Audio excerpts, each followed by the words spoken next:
Konferensi tingkat tinggi atau KTT negara-negara Arab di Kairo pada Selasa 4 Maret 2025 berfokus pada pembahasan soal rancangan masa depan Gaza. Proposal Mesir menjadi pembahasan dalam KTT ini. Proposal itu mengatur banyak hal soal Gaza, termasuk Hamas yang tidak akan diberi peran, pemerintahan sementara di jalur Gaza, dan penolakan terhadap relokasi warga Palestina. Ini sebagai tandingan dari rencana kontroversial Trump yang ingin bangun Gaza menjadi Riviera Timur Tengah. Seperti apa rincian proposal Mesir ini dan apa rintangan yang masih menyelimuti kesepakatan? Simak selengkapnya dalam video berikut.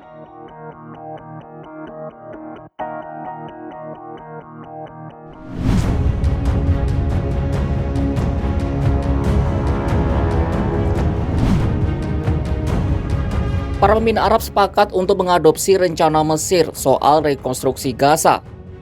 Rencana itu diajukan sebagai tandingan dari proposal kontroversial Trump yang ingin memindahkan pengungsi Palestina ke Mesir dan Yordania dan membangun Riviera Timur Tengah. Proposal itu jika dilaksanakan akan menelan biaya sekitar 53 miliar US dollar atau sekitar 868 triliun rupiah. Lalu apa isi proposalnya? Jurnalis kantor berita Reuters melihat langsung rancangan tersebut dari seorang pejabat yang meminta tidak disebutkan namanya. Pada bagian pembuka disebutkan pemerintahan sementara akan menggantikan pemerintahan Hamas di Gaza. Mereka bukanlah Hamas atau otoritas Palestina dan akan memerintah untuk jangka waktu sementara serta bertanggung jawab atas bantuan kemanusiaan. Tetapi dalam rancangan itu tidak disebutkan siapa yang akan menjalankan pemerintahan. Dalam pembukaan hanya dikatakan rencana tersebut akan memanfaatkan keahlian warga Palestina di Gaza dan di tempat lain untuk membantu Gaza pulih secepat mungkin. Pemerintahan sementara ini akan bertugas memulai rekonstruksi daerah kantong yang hancur oleh perang itu. Proposal ini juga meniadakan peran Hamas dalam pemerintahan.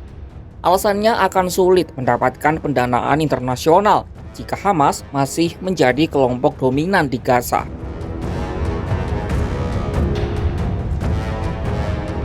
Rencana Mesir juga menolak tegas usulan AS untuk menggusur paksa 2,4 juta warga Palestina dari jalur Gaza. Mesir dan Yordania menganggap rencana itu sebagai ancaman keamanan. Sebagai gantinya, Mesir menyarankan adanya 3 zona di Gaza untuk merelokasi warga Palestina selama periode 6 bulan pertama. 3 zona ini akan dilengkapi dengan rumah-rumah tidak permanen dan tempat penampungan dengan dukungan bantuan kemanusiaan yang mengalir masuk. Lalu bagaimana soal keamanan? Nah, rencana yang diajukan Mesir menyebut adanya pasukan stabilisasi internasional. Pasukan ini sebagian besar berasal dari negara-negara Arab dan akan membentuk semacam polisi lokal baru di Gaza.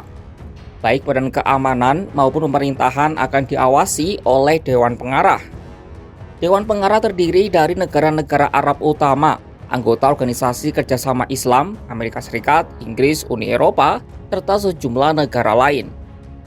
Namun proposal ini masih memiliki banyak kekurangan.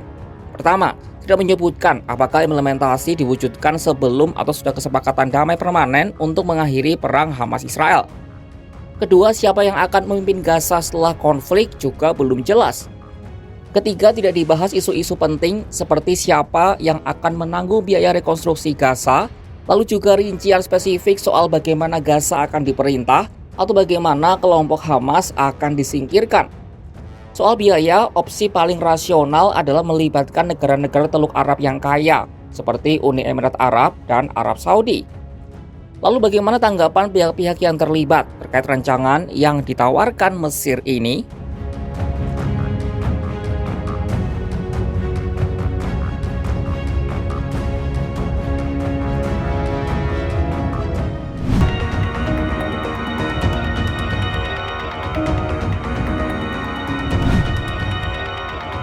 Seorang pejabat Palestina mengatakan wilayah tepi barat dan Gaza berada di bawah yurisdiksi otoritas Palestina dan harus dikelola oleh warga Palestina. Sementara pejabat senior Hamas, Sami Abu Zuhri, mengaku pihaknya tidak mengetahui ada usulan semacam itu dari Mesir. Hamas kekeh menolak kehadiran pasukan asing di wilayah Gaza. Sementara dalam KTT, Presiden Mesir Abdel Fattah el-Sisi mengajak semua negara untuk berkontribusi dalam rekonstruksi Gaza. Menurutnya kontribusi ini merupakan tujuan yang mulia sekaligus tugas kemanusiaan. أن هذه الخطة يجب أن تشهد على التوازي مسار خطة للسلام من الناحيتين السياسية والأمنية تشارك فيها دول المنطقة وبدعم من المجتمع الدولي وتهدف إلى تسوية عادلة وشاملة ومستدامة للقضية الفلسطينية.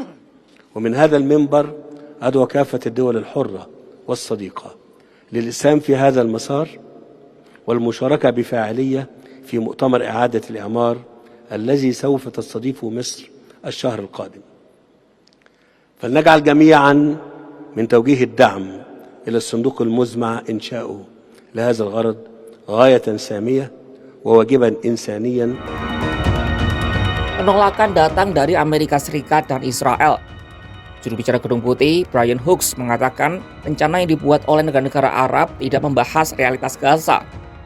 Amerika menegaskan Presiden Donald Trump tetap pada rencana awalnya untuk merelokasi warga Gaza.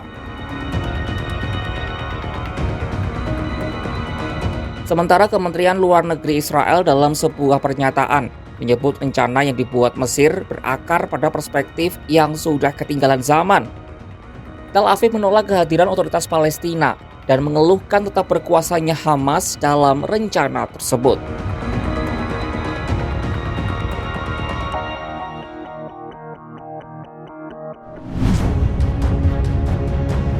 Perseteruan soal rencana Gaza pasca perang masih terus mengemuka. Negara-negara Arab yang sebelumnya menolak rencana Trump kini telah selesai membuat rencana baru berupa proposal dari Mesir. Tetapi proposal itu masih jauh dari kata sempurna.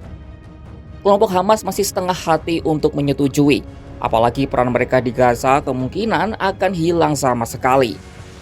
Amerika Serikat dan Israel pun kompak menyatakan penolakan dengan berbagai alasannya. Melihat ini, akan seperti apa rupa Gaza ke depan? Saksikan perkembangannya hanya di kanal YouTube Kompas.com.